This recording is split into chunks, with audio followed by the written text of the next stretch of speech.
అన్ని లేఅవుట్లో పరిశీలిస్తే మరి ఇంటి స్థలాలపైన ఎక్కడ చూసిన ఇవాళ కబ్జా కొరలు పెచ్చవేరుతున్న సందర్భాలు రాయదుర్గం పట్టణంలో జరుగుతున్నాయి. ఇవాళ స్థానిక ప్రభుత్వ నాయకులు వేస్తున్నారా, మరి వైసీపీ నాయకులు వేస్తున్నారా, ఇతరులు ఎవరు వేస్తున్నారు ఏంటి అనేది ఇవాళ రెవెన్యూ అధికారులు, మున్సిపల్ అధికారులు గుర్తించడంలోనూ పూర్తిగా విఫలం.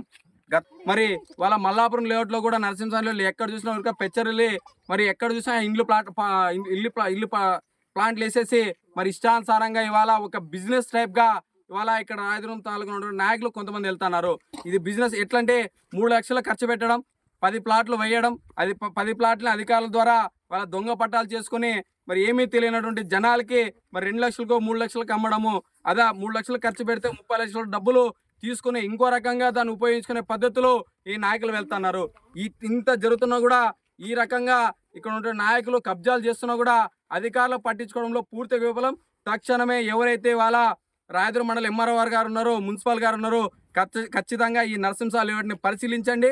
ఇప్పటికే ఇంటి స్థలాలన్నీ కూడా పూర్తిగా బేస్మెంట్లని నిర్మించిన సందర్భాలు ఉన్నాయి. వీటిని పూర్తిగా మీరు గుర్తించి చర్యలు తీసుకొని కూల్చకపోతే, ఇల్లు లేనటువంటి అర్హు పేదలకి ఇవ్వకపోతే మీకు డెడ్ లైన్ విధిస్తున్నాం. సోమవారం రోజున మీరు చర్యలు తీసుకునే పక్షాన మరుసటి రోజున సిపిఐ పార్టీ మరి భారత కమ్యూనిస్ట్ పార్టీ ఆధ్వర్యంలోన భూ పోరాటానికి సిద్ధమవుతాం. ఖచ్చితంగా ఇండ్ల స్థలాలకై మరి జెండాలు పాతామని చెప్పేసి ఈ సందర్భంగా మున్సిపల్ అధికారులకి, రెవెన్యూ డిపార్ట్మెంట్కి ఈ సందర్భంగా హెచ్చరిక చేస్తున్నాం. ఈరోజు ఇక్కడ స్థలాల పరిశీలనకు రావడం జరిగింది. ఎందుకంటే నిన్ననే మాకు ఒక వార్త తెలిసింది. ఎవరో గుర్తు తెలియని వ్యక్తులు వచ్చి ఇక్కడ ఇష్టానుసారంగా వాళ్ళ ప్రభుత్వ స్థలాలని కబ్జా చేస్తూ మళ్ళీ తక్కువ రేటుకి, అంటే తక్కువ రేటు కొనుగోలు చేసి ఎక్కువ రేటుకి అమ్ముకునే విధానాన్ని తీసుకొచ్చారు. అంటే బీటీపీ లేఅవుట్ కావచ్చు, అదేవిధంగా గౌడ లేఅవుట్ కావచ్చు, ఎంసీఏ లేఅవుట్ కావచ్చు. ఈరోజు ఇక్కడ కూడా మళ్ళీ అదే పనిచేసేదానికి కొంతమంది వ్యక్తులు శ్రీకారం చుట్టారు.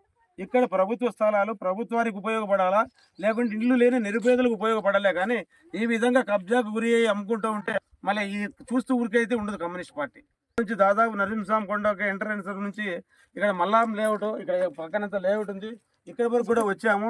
పరిశీలన చేసుకుంటూ వస్తే ఎవరు చూస్తే వాళ్ళు ఎక్కడ చూస్తే అక్కడ ఇష్టానుసారంగా ఆక్యుపై చేసుకొని బేస్మెంట్లు కట్టుకొని కనీసం ఎవరంతకు వాళ్ళే సొంతంగా ఇష్టానురాజ్యంగా మళ్ళీ కొల్లలు కొడుతూ ప్రభుత్వ ఆస్తులంతా ధ్వంసం చేసుకుంటూ పోతూ ఈ ప్రభుత్వ ఆస్తులంతా అమ్ముకుంటూ ధనార్జన ధ్యేయంగా ఈరోజు ముందుకు పోతాను.